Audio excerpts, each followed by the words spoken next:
Sana, and today we are diving into something deeply foundational, yet often overlooked in conversations around health, our inner terrain.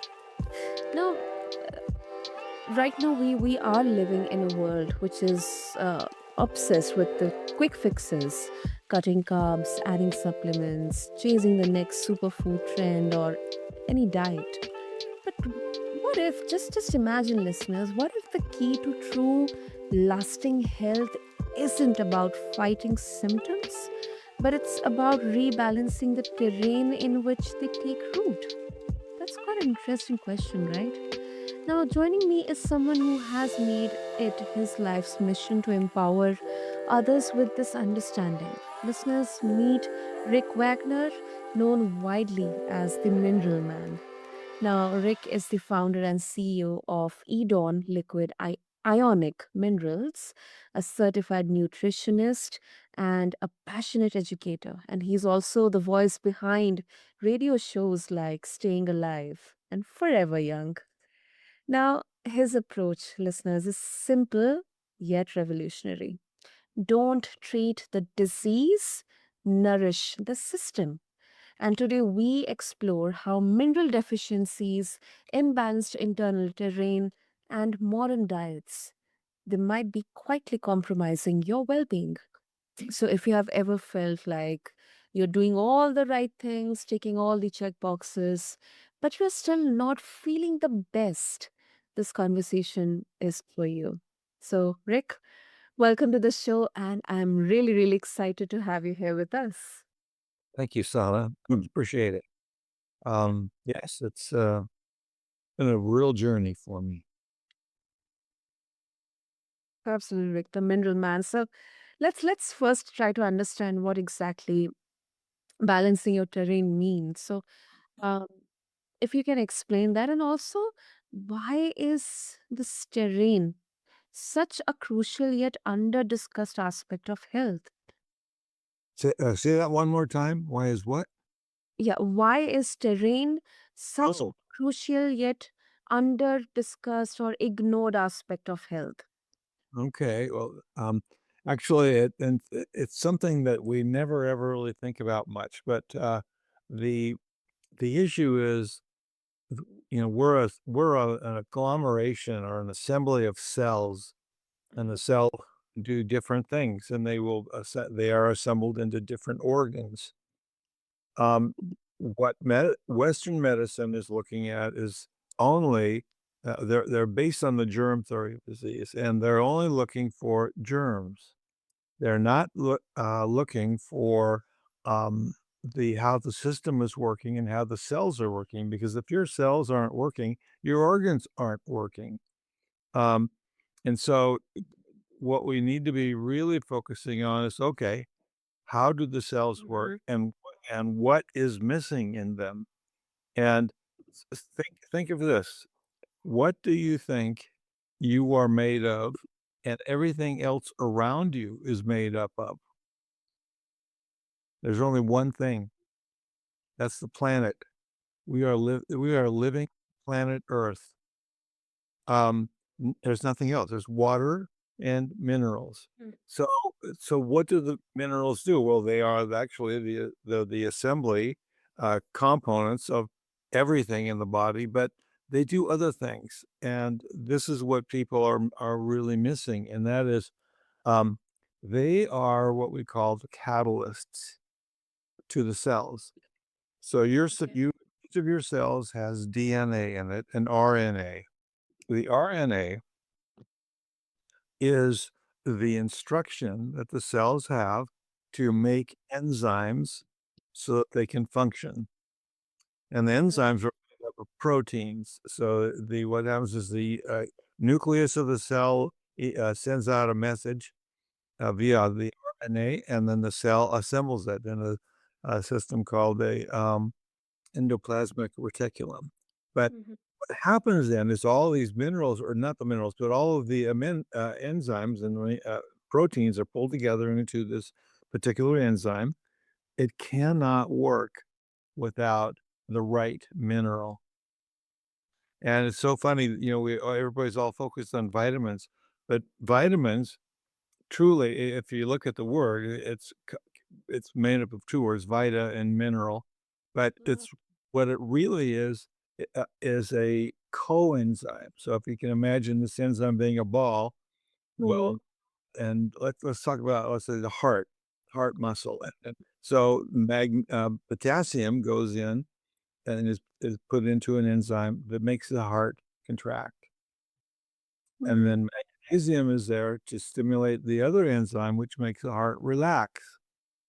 So this is the basic component of all, electrolytes, but without it, your heart won't beat. Mm. Magnesium, and then what we've also added is the sodium and the chloride to it.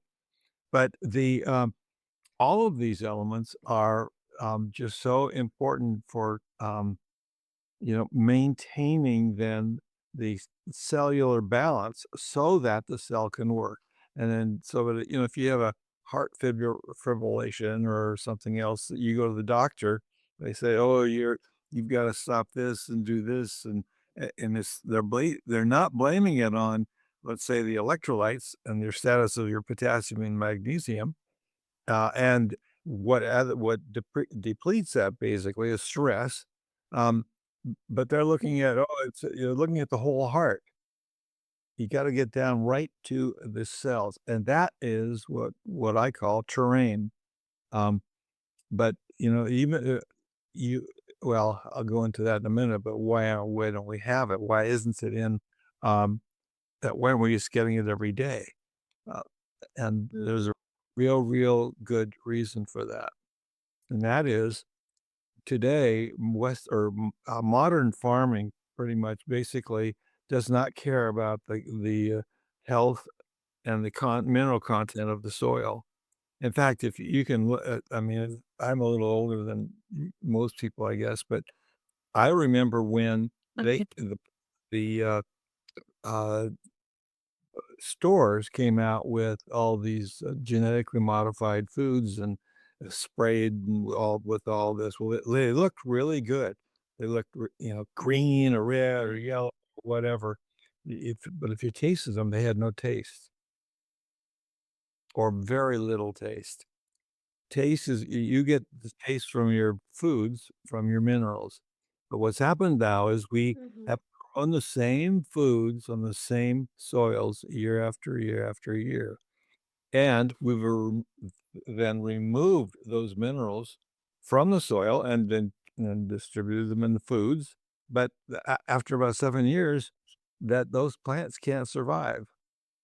And so, um, and the reason is that they depleted the minerals that they normally, survive on out of the soils that they're grown in. But the farmer doesn't know that and doesn't even check for it. So what happens? The plant gets sick, and then they need pesticides, and then they need herbicides, and then, whatever else, and then the plants, so they're spraying the heck out of the plants to try to keep them healthy, but they're inherently unhealthy because they don't have all the minerals. So we are in a real dilemma. And we have to then consequently supplement with the minerals that we're not getting in the foods that we're eating. Even if you eat organic, all that means is that they haven't been sprayed. And normally what that also means though is that the farmer is working to re-nourish his soil, but still, And it's I there. They can be in not delivering anywhere near the minerals they should be. mm, So, it's so important to recognize this and understand that most of these issues that we're experiencing, no, all of them that we're experiencing today are a result of, this terrain imbalance. understood. Yeah. Mm.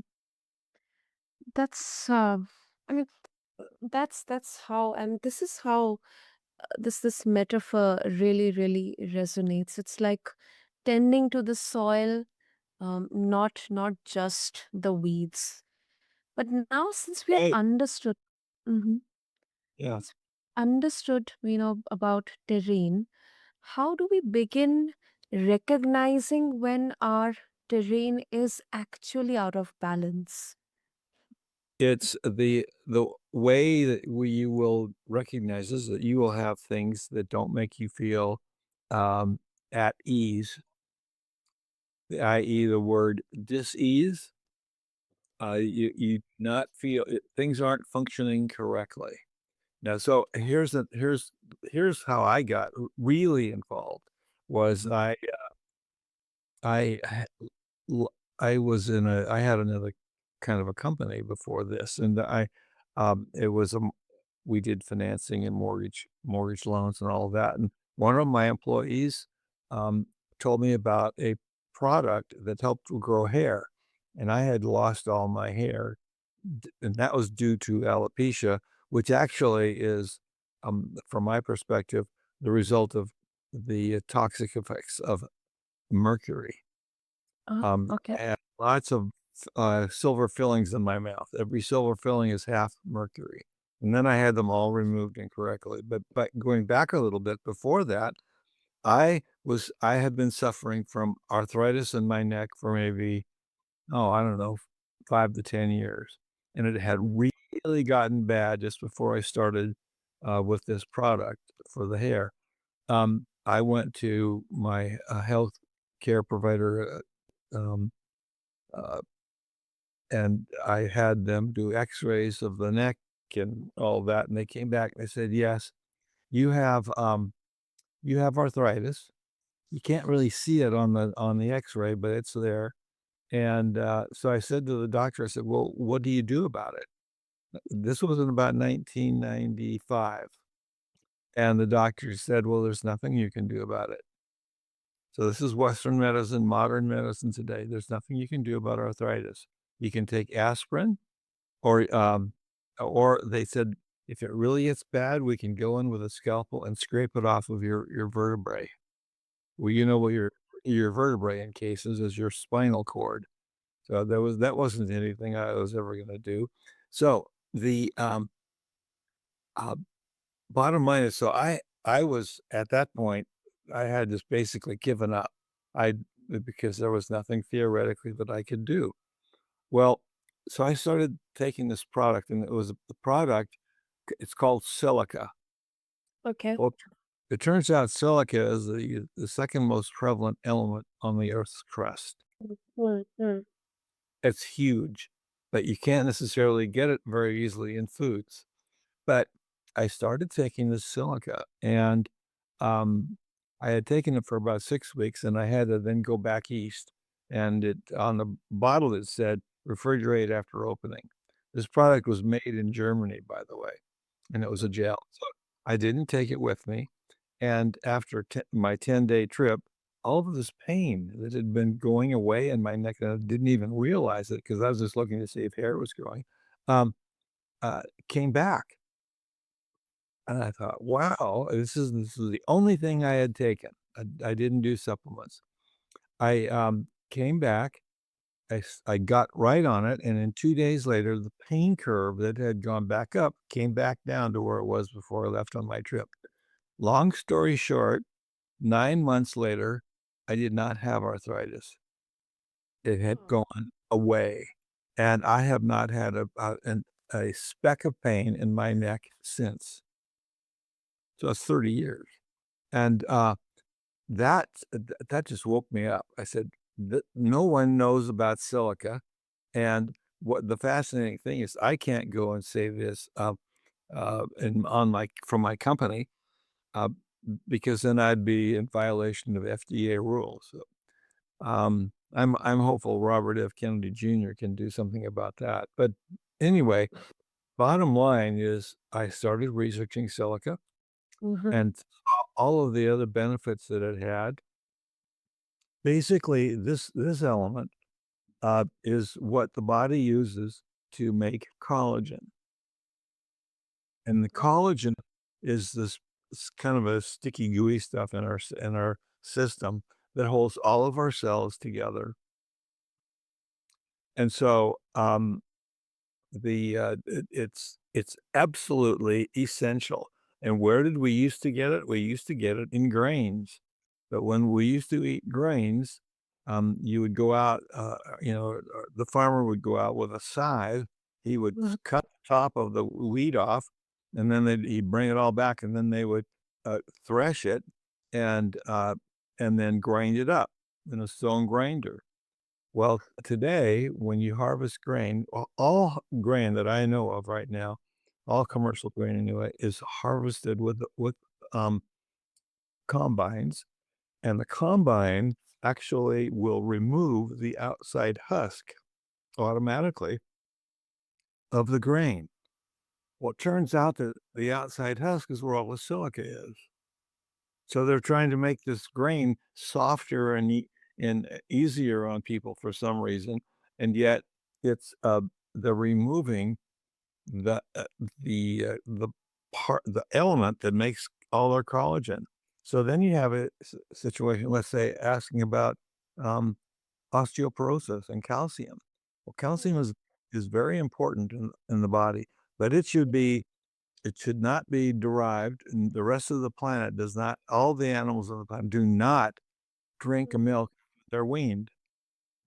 So the concept of dairy being the source is not good, but going back, how much do you really need? You certainly don't need the amounts that we're getting today, and we would normally also get calcium from our greens, any greens that we ate.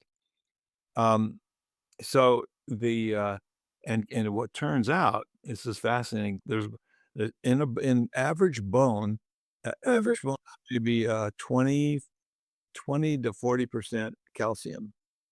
That's it. Oh, The rest is collagen.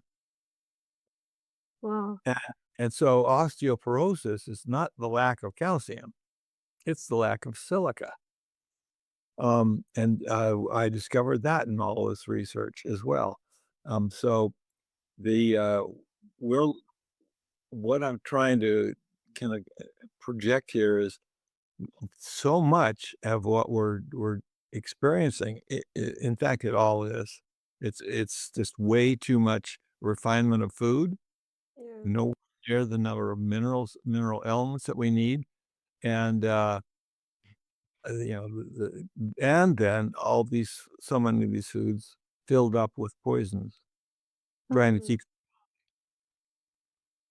so, we're that's what the book's really about, is just, let people know that it's possible to do, and yet most of us are way out of balance in our terrain.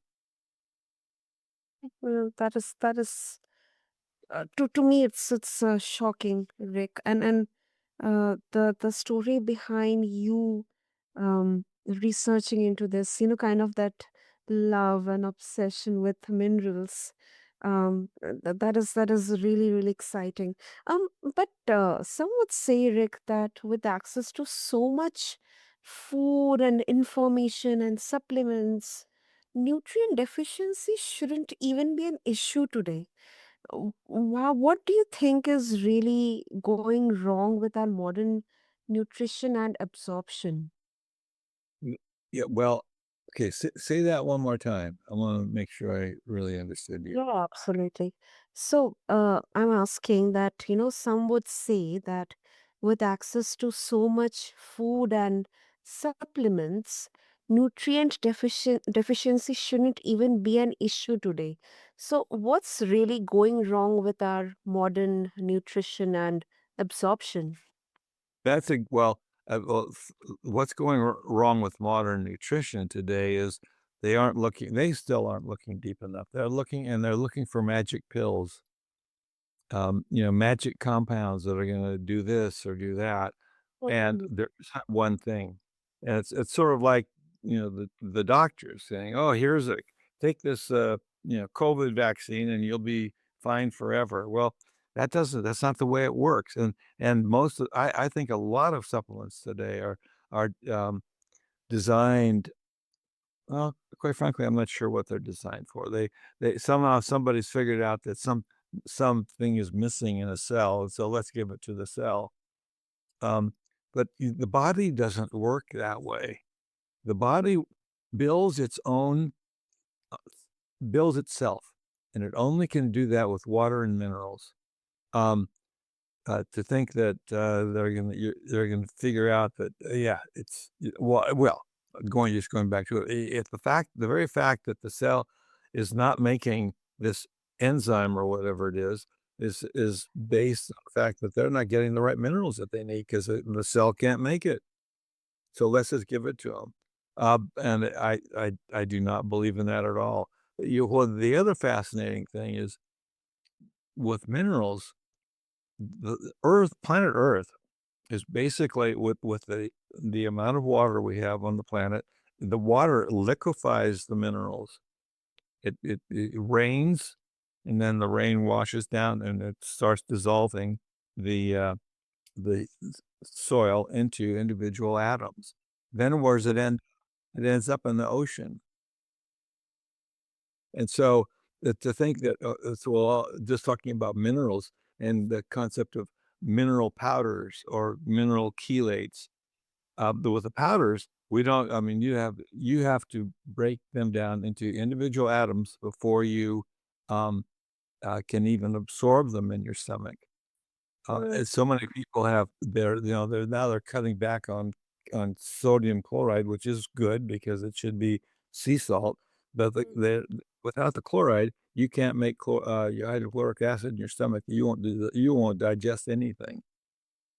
So it's so important. But going back, what scientists are saying, oh yeah, let's chelate these. Let's put them with the amino acids or proteins, and that'll make it easier for the body to absorb. But that's not right.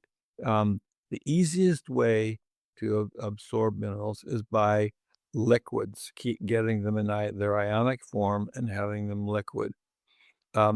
And a very very good way to look at it would be you're the best that a person could do with regards to a balance of minerals mhm, is the ocean. Take a little seawater.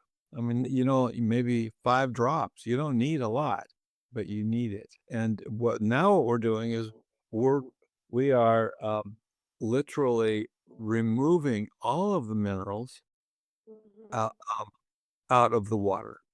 So when you get bottled water today, you better read and see what's in there. And it'll usually say it's deionized or reverse osmosis water. What that means is we to purify the water, we've taken out everything. All you get is H2O. What that does is when you drink it, it literally binds up, um, binds to minerals, and then you pee it out. Well, so what you're doing is it's a way to actually reduce the level of minerals in your system with purified water. You do not want that.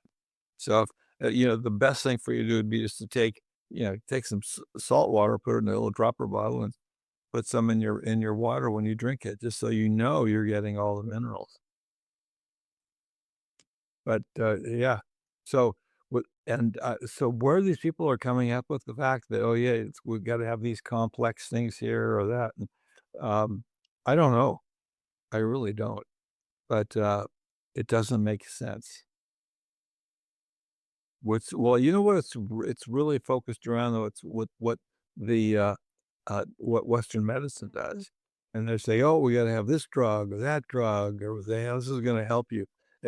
Looking at osteoporosis. So what do? They give you, uh,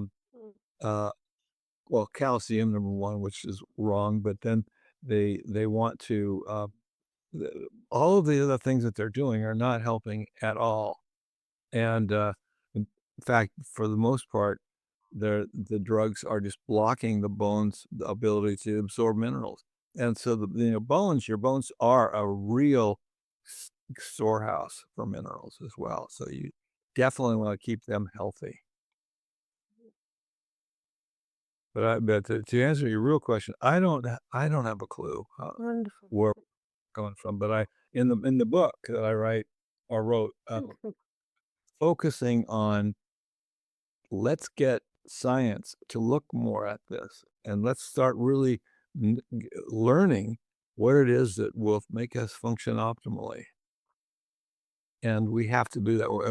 We're going down the wrong path the way we are right now.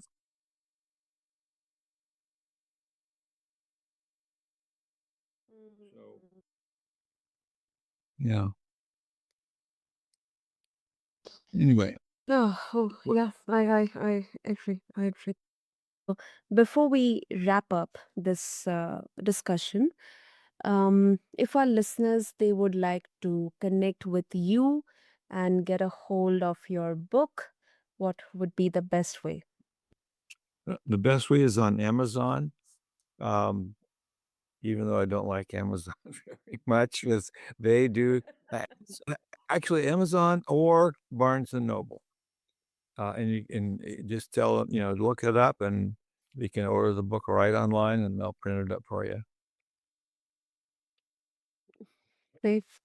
I'll make sure to have all the links in the show notes. And Rick, I mean, this conversation definitely reminded me that healing isn't about waging war on the body. It's about creating conditions in which the body can thrive. So definitely some challenging, disruptive insights you have, Rick. And thank you so much. I mean, for helping us understand and start asking ourselves, what is my body trying to tell me? So thank you. You're welcome, Sana. And you're right. We all must listen to our body, um, because any issues that we have is the body saying telling us, well, we got an issue here, and we have some deficiencies or some excesses, and now we got to figure out what they are, and that's not been all nailed down yet, for sure.